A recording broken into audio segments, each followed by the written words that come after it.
जी साधो एक बेटी ने जब कहा था ये डट के अल्लाह अकबर, अल्लाह अकबर।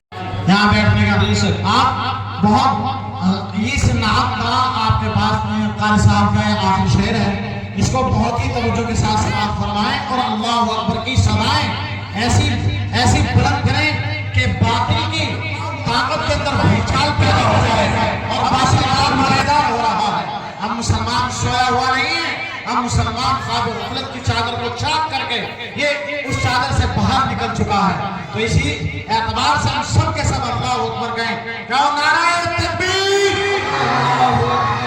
नाराए तकबीर, उलमाए देवबंद, अल्लाहू अकबर। जी साधो कारी साहब एक बेटी ने जब कहा था ये डट के अल्लाह अकबर, अल्लाह अकबर,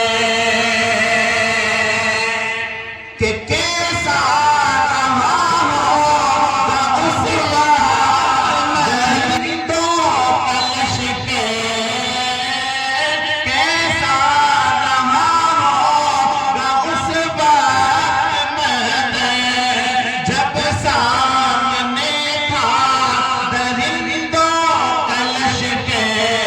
खातून कहती थी, खातून कहती थी पर्दे